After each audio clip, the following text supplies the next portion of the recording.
Yo, what's going on YouTube, man? Welcome back to another Mystery Friday, man. This is gonna be part two to what we watched last week. I didn't know he made a part two, but apparently he did. So this is basically like a continuation of the last video, you know what I'm saying, of this new segment we got going on again called Mystery Fridays. I don't really got too much to say. I just uploaded two reaction videos to the NBA's game sixes that happened yesterday. So if you guys want to check that out, go check it out.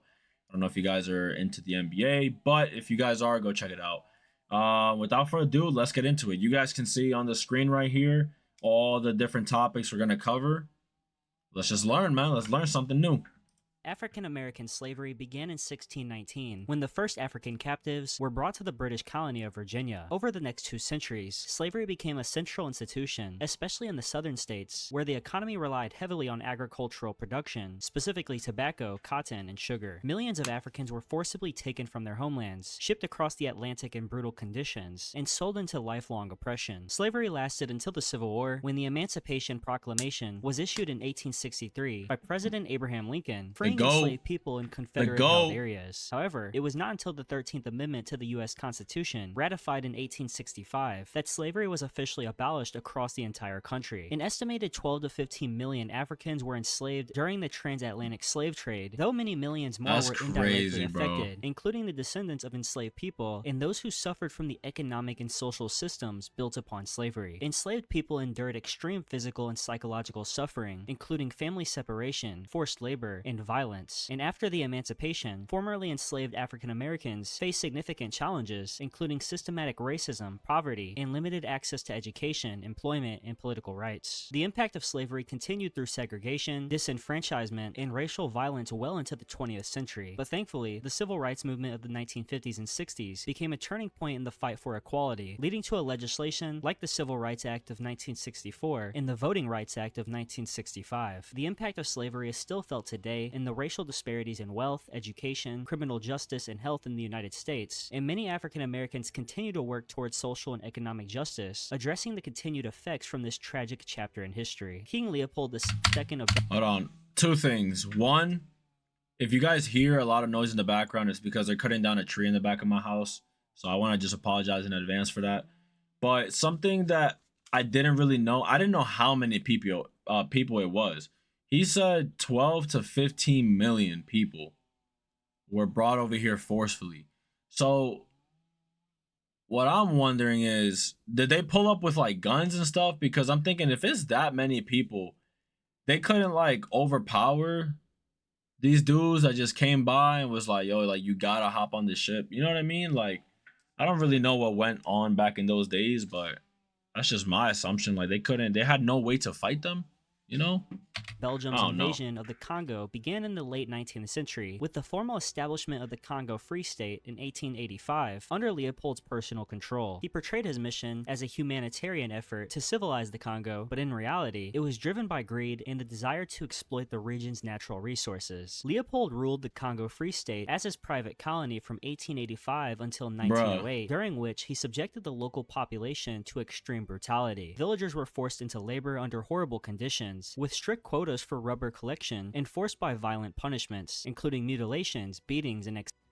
The indigenous population suffered from forced labor, starvation, disease, and widespread violence at the hands of Leopold's private army, which was known as the Force Publique. Estimates of the death toll range from 5 to 10 million people, though some scholars believe the number could be even higher. Millions more were indirectly affected by the destruction of communities, economic systems, and the displacement of people from their land. International outcry eventually pressured the Belgian government to take control of the Congo in 1908 under Leopold's reign of terror. However, this did not officially end this tragedy, as rule under Belgium continued, although it was somewhat less brutal. The long-term effects of Leopold's invasion were profound, and the Congo was left severely underdeveloped, with weakened social and political structures. The legacy of violence, economic exploitation, and ethnic division contributed to instability in the Congo, which continues on today. The Democratic Republic of the Congo has since endured political unrest, dictatorship, and civil conflict, with many of its current challenges rooted in this devastating moment in history. The Armenian so they just like never recovered. In 1915 during World War II, II, when the Ottoman Empire systematically targeted the Armenian population within its borders for extermination. This genocide was part of a broader effort by the Ottoman government led by the Young Turks to suppress ethnic minorities and create a more homogeneous Turkish state. Armenians, a Christian minority, were accused of being disloyal and collaborating with the empire's enemies, although these claims were largely unfounded. The genocide started with the arrest and execution of Armenian intellectuals and community leaders in April 1915. Soon after, mass deportations of Armenians from their homes in eastern Anatolia were ordered. The deportees were forced to march through the Syrian desert without adequate food, water, or shelter, leading to countless deaths from starvation, exhaustion, and violence. Those who survived the death marches faced massacres or were sent to concentration camps, and estimates suggest that 1.5 million Armenians were killed, though the total number of victims, both directly and indirectly affected, also includes those displaced, orphaned, or otherwise harmed by the atrocities. Armenians also lost property, cultural heritage, and their presence in regions where they had lived for centuries. This genocide officially ended in 1917 with the fall of the Ottoman Empire after World War I. However, the trauma of the genocide has had lasting effects on the Armenian people. Many survivors fled to countries like the United States, France, and Russia, forming new Armenian communities abroad. The genocide remains an issue, with Turkey, the successor state of the Ottoman Empire, consistently denying that it was a genocide. This has unfortunately complicated international recognition of this horrible atrocity. The Holodomor also—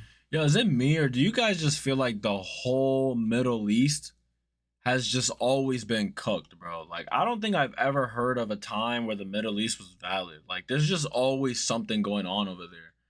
Like, damn, bro. They don't believe in, like, just chilling out and just relaxing. Like, they always doing something. 1932 and 1933, during Joseph Stalin's rule of the Soviet Union. It was a man-made famine primarily affecting Ukraine, where don't tell me this is about more slaves, as part of Stalin's broader policies of collectivization and repression of Ukrainian nationalism. Stalin's government sought to consolidate control over agricultural production by forcing farmers to join state-run collective farms, confiscating grain and other food to meet unrealistic production quotas. The Soviet government seized food supplies and imposed harsh restrictions on movements, preventing people from fleeing famine-stricken areas. Those caught trying to even take small amounts of grain were punished severely, and entire villages were left without food, with mass starvation following. Stalin's regime denied the famine's existence, blaming it instead on poor management and hoarding by peasants. However, historians now widely agree that the famine was a deliberate act of genocide aimed at crushing Ukrainian resistance to Soviet control. Estimates of the death toll range from 3.5 to 7 million, with some sources suggesting even higher numbers. The famine also indirectly affected millions more, as the ripple effect of lost populations, disrupted agriculture, and destroyed communities were felt across Ukraine and other Soviet territories. The long-term effects of the Holodomor were devastating, and it decimated Ukraine's rural population and left deep scars on countless individuals. For decades, the Soviet Union covered up this tragedy.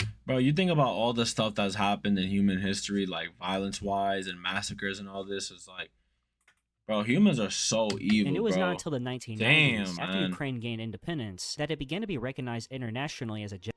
The Holodomor remains a crucial part of Ukraine's national history and its struggle for justice. Unit 731 was a covert biological and chemical warfare research unit of the Imperial Japanese Army, active during World War II from 1935 to 1945. Established in Harbin, which was at the time Japanese occupied, Unit 731 conducted lethal human experimentation under the command of General Shiro Ishii. The official purpose of the unit was to develop biological and chemical weapons, but it became infamous for its inhumane and brutal experiments on prisoners, primarily Chinese civilians, but also Russians, Koreans, and Allied prisoners of war. Victims of Unit 731 were subjected to horrific experiments that included live vivisections, which were forced infections with deadly pathogens such as the bubonic plague and also anthrax, with exposure to extreme conditions like frostbite also occurring. Others were used as test subjects for weapons and bombs. The experiments resulted in the deaths of an estimated 3,000 individuals directly, but tens of thousands more were indirectly affected as the biological weapons developed by Unit 731 were deployed in field tests, spreading disease in Chinese villages. After Japan's surrender in 1945, the atrocities committed by Unit 731 were not immediately prosecuted due to a secret deal struck by the US government. In exchange for the data from the experiments, many members of Unit 731, including Ishii, were granted immunity from war crime trials and went on to live free lives, with some even holding prominent positions in post-war Japan. The atrocities of Unit 731 left a dark legacy, particularly in China, where the unit's actions contributed to long-standing animosity towards Japan. The lack of justice and accountability for the victims fueled a lot of tension, and efforts for formal acknowledgement and reparations continue to this day. The Nanjing Massacre took place over a 6-week period from December 1937 that dude was to just January left to walk around 1938 free during the Second Sino-Japanese War. After capturing the Chinese capital of Nanjing, the Imperial Japanese Army treated Chinese civilians horribly. The massacre is remembered for its extreme brutality, including widespread murder, rape, looting, and arson, with estimates of the death toll ranging between 200,000 and 300,000 people, with some scholars suggesting even higher numbers. The Japanese forces carried out mass executions, often forcing prisoners to dig their own graves before being shot or beheaded. Women, children, and the elderly were not spared, and tens of thousands of women were raped, with many of them being killed afterwards. The atrocities also included mutilation, burning of homes, and indiscriminate killing, and the Nanjing Massacre had far-reaching consequences, directly affecting the hundreds of thousands who lost their lives, and also their families. And this atrocity indirectly traumatized millions in China and around the world. The brutality of the massacre shocked the international community, with Western diplomats and missionaries in Nanjing attempting to document and provide refuge to some survivors. While Japan officially apologized for the massacre in the 1990s, some Japanese officials and right-wing groups have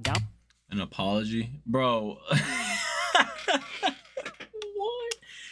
What do you mean officially apologize? How do you just apologize for that? Are you kidding me? deny the extent of the atrocities. For China, the massacre is a powerful reminder of its struggle during the war and remains a crucial part of its national memory. The events of this tragedy are commemorated annually, and the massacre serves as a depressing reminder of the horrors of war and the need for historical accountability. The Wolin Massacre, also known as the Volhynia Massacre, these are all massacres, occurred between bro. 1943 and 1945 during World War II, taking place in the region of Volhynia, which was then part of German-occupied Poland, now being located in Ukraine. The massacre was part of a larger campaign of ethnic cleansing carried out by the Ukrainian Insurgent Army, a nationalist paramilitary group seeking to create an independent Ukraine, free of foreign influence, particularly Polish control. They targeted Polish civilians with the intentions to remove the Polish population from their territories. The violence began in early 1943 and reached its peak during the summer of that year, and Ukrainian nationalists, often with the support of local populations, attacked Polish villages, brutally massacring civilians. Entire communities were wiped out, and the violence included murders, rapes, and acts of extreme cruelty. The estimated number of Polish victims ranges from 70 to 100,000, and in retaliation, Polish resistance groups, such as the Home Army, also carried out attacks on Ukrainian civilians, further intensifying the ethnic conflict. The violence led to the displacement of hundreds of thousands of people, including both Poles and Ukrainians, as they fled the conflict zones. This massacre left deep scars on Polish-Ukrainian relations, which were further complicated by the forced resettlements of both Poles and Ukrainians after the war, particularly under Operation Vistula in 1947. The memory of the massacre continues to be a source of tension between Poland and Ukraine, although both nations have made efforts to reconcile in recent decades. The Great Leap Forward.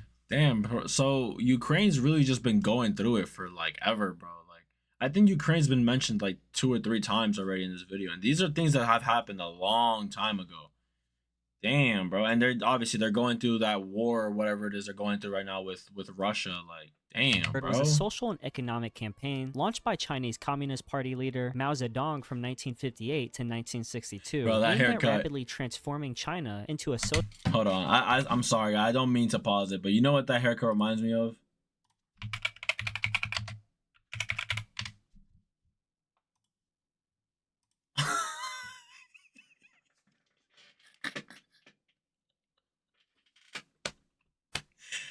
Oh my gosh, bro.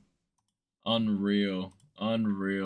Socialist industrial powerhouse. The campaign sought to increase agricultural and industrial production through collective farming and the establishment of communes. Mao's policies, however, were disastrously flawed, and unrealistic production targets, combined with poor planning, lack of expertise, and widespread misinformation about actual output, led to severe food shortages. Agricultural mismanagement, along with unfavorable weather conditions, worsened the situation, and local officials often inflated reports of food production, leaving the government unaware of the extent of the crisis. worse. This tragedy resulted in one of the deadliest famines in human history, with historians suggesting between 15 and 45 million people perishing from starvation, malnutrition, and related causes. Entire villages were decimated, and in some regions, instances of cannibalism were reported. Along with the famine, the campaign caused widespread suffering due to forced labor and harsh living conditions in the communes. This tragedy severely damaged China's economy and agricultural sector, disillusioning many with the Communist Party, leading to a period of political instability. Mao's reputation was significantly tarnished, though he remained in power. The failure of the Great Leap Forward also set the stage for the Cultural Revolution between 1966 to 1976, another plan initiated by Mao to reassert control. This tragedy left deep scars on China's rural population, with everyone remembering it as an extremely devastating time in Chinese history. The Cambodian genocide, carried out by the Khmer Rouge regime under the leadership of Pol Pot, occurred from 1975 to 1979. After seizing power in April 1975, the Khmer Rouge aimed to transform Cambodia into a rural, classless society based on communist ideals. They forcibly evacuated cities, including the capital Phnom Penh, and relocated millions of people to labor camps in the countryside. The regime abolished religion, money, and education, in which they targeted intellectuals, ethnic minorities, and perceived political enemies. The Khmer Rouge implemented brutal policies that led to mass starvation, forced labor, and execution, and people were forced to work in collective farms under extreme conditions, with insufficient food and medical care. Anyone suspected of disloyalty were also tortured and executed, with ethnic Vietnamese, Cham Muslims, and Buddhist monks being targeted. The notorious S-21 prison, located in Phnom Penh, became a symbol of the regime's cruelty, where thousands were tortured before being executed. An estimated 1.5 to 2 million people died during the genocide, which was nearly a quarter of Cambodia's population at the time. Most people perished from starvation, overwork, disease, and execution, and the regime fell in 1979 when Vietnam invaded Cambodia and overthrew the Khmer Rouge. But the impact of the genocide left the country devastated. Cambodia was left economically shattered, with its social, cultural, and intellectual structure destroyed. The genocide created deep psychological trauma for survivors, many of whom lost entire families. And Cambodia also suffered from political instability for years afterward, with the Khmer Rouge continuing to wage guerrilla warfare. Look at all those the 1990s. guns! Efforts to bring justice began decades later, with the establishment of the Khmer Rouge Tribunal in 2006, which convicted several high-ranking Khmer Rouge leaders for their crimes. However, the legacy of this genocide continues to haunt Cambodia today. The Tenerife airport disaster occurred on March 27, 1977, at Los Rodeos Airport in the Canary Islands. It remains the deadliest aviation accident in history, and it occurred mostly due to human error. The disaster involved two Boeing 747 jumbo jets, one operated by the KLM and the other by Pan American World Airways, that collided on the runway during takeoff. The incident began when both planes were diverted to Tenerife due to a terrorist bombing at their intended destination. As a result, the small Los Rodeos airport became filled with air traffic, and heavy fog and radio communication issues between the planes and air traffic control contributed to confusion. The KLM flight, misinterpreting instructions, began its takeoff while the Pan American jet was still taxiing on the same runway. At approximately 5:06 p.m., the two aircrafts collided, with the KLM plane attempting to take off, slamming into the Pan American jet. The resulting explosion and fire were catastrophic. Of the 644 people aboard both planes, 583 perished, while 61 passengers and crew on the Pan American flight thankfully survived. The long-term effects of this tragedy led to significant changes in aviation safety. The accident highlighted the dangers of communication breakdowns, especially in high-stress situations, leading to reforms in cockpit communication protocols. The introduction of standardized English as the universal language for international aviation communication and improved coordination between pilots and air traffic control were direct outcomes of this disaster. The Tiananmen Square massacre occurred between April 15th and June 4th.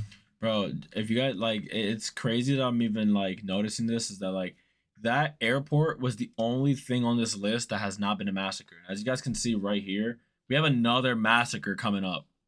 This has just been strictly massacres, dude. This is crazy. 1989 in Beijing, China. It was a pro-democracy China movement again? led by students, intellectuals, and workers who initially gathered to mourn the death of Hu Yaobing, a former Communist Party leader known for advocating political reform. What began as a peaceful protest for greater political freedoms, government accountability, and an end to corruption soon grew into a larger movement, with thousands of people demanding democratic reforms. For weeks, the protesters occupied Tiananmen Square, staging hunger strikes, marches, and sit-ins. civilians. The Chinese government, led by Deng Xiaoping, grew increasingly alarmed by the scale of the protests, viewing them as a threat to Communist Party control. On the night of June 3rd and into the early hours of June 4th, the government declared martial law and sent in troops and tanks to clear the square by force. The crackdown resulted in a violent massacre, where soldiers openly fired on unarmed protesters and civilians, killing an unknown number of people. Estimates of the death toll vary from several hundred to potentially thousands. The Chinese government has never released an official figure, and the exact number of victims remains disputed. The long-term effects of this massacre were significant, as it marked the end of open political reform in China, as the Communist Party reinforced its control, cracking down on anyone calling for democracy. In the aftermath, the government arrested thousands of protesters and imposed strict censorship, erasing public memory of the events. To this day, any discussion of this massacre is highly censored in China, and internationally, the massacre damaged China's reputation, leading to many condemning their actions. However, China's economic rise in later years led to a normalization of relations with many countries. With that being said, the events of this tragedy still remain a deeply sensitive and repressed part of China's modern history. The Bosnian genocide took place between 1992 and 1995 during the Bosnian War, which erupted after Bosnia and Herzegovina declared independence from Yugoslavia. The conflict involved Bosnian Muslims, Serbs, and Croats, but the genocide was predominantly carried out by Bosnian Serb forces against the Muslim civilians. The genocide was part of the Serb campaign of ethnic cleansing, aimed at creating a greater Serbia by eliminating non-Serb populations. The most notorious moment of the genocide occurred in July 1995 in the town of Srebrenica, where Bosnian Serb forces, led by General Ratko Mladic, systematically killed more than 8,000 Bosnian Muslim men and boys after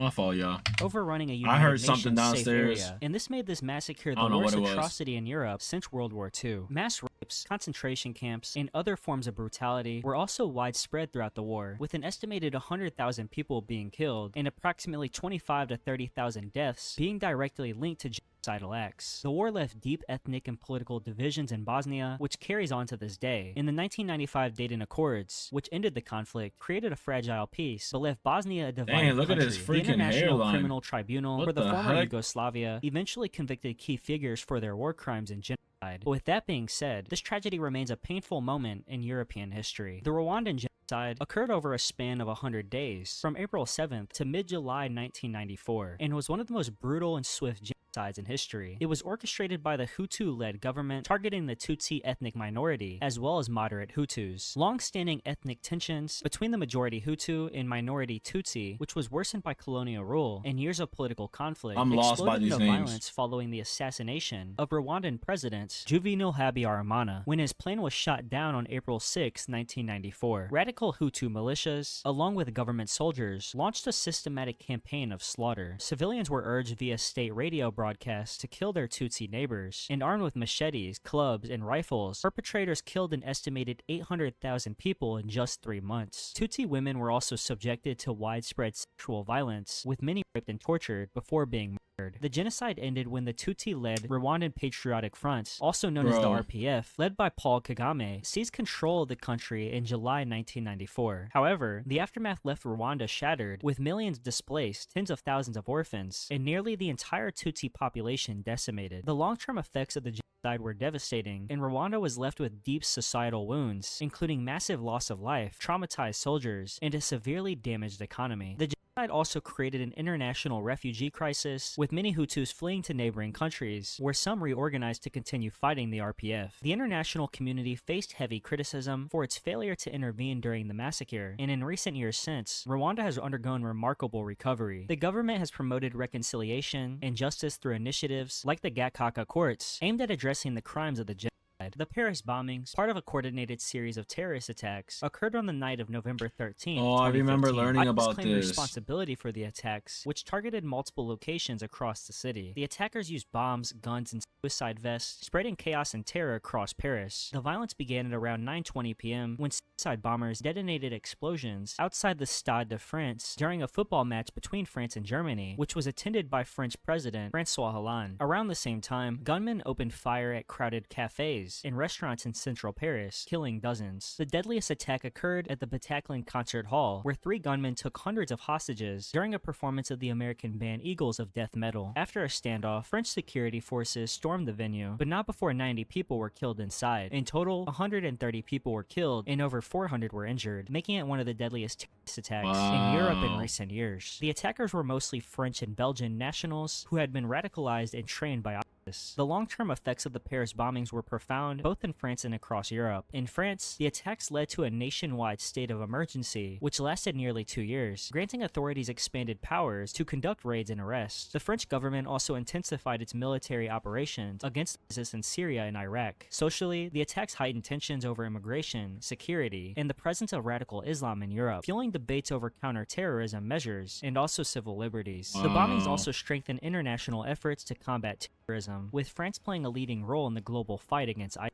The Beirut explosion occurred on August 4th, 2020, in the port of Beirut, Lebanon. It was one of the largest non-nuclear explosions in history, caused by the accidental detonation of 2,750 tons of ammonium nitrate that had been improperly stored in a warehouse. The videos of this thing were insane, The explosion bro. began with a fire at the port, which led to smaller blasts and culminated in a massive explosion that sent a mushroom cloud into the air. The blast was felt as far as Cyprus, over 150 miles away, and caused significant damage to buildings and infrastructure up to 10 kilometers from the epicenter. The explosion killed at least 218 people, injured over 7,000, and left an estimated 300,000 people homeless. Large parts of Beirut were left in ruins, including homes, businesses, and hospitals. And the long-term effect of this explosion have been catastrophic for Lebanon, a country already grappling with political instability, economic collapse, and widespread corruption. The blast deepened Lebanon's economic crisis, with billions of dollars in property damage and critical infrastructure destroyed. It also exposed the dysfunction of the Lebanese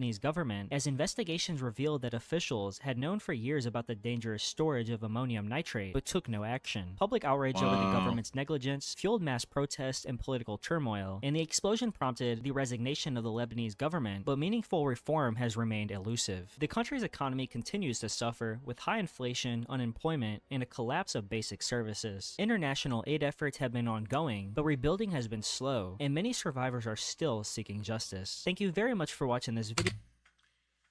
Damn, bro. I didn't know that like Beirut was going through it like that. Damn. I mean, I knew the explosion was bad, but bro, over 300,000 people were left homeless. Is crazy. I'm not gonna lie to you.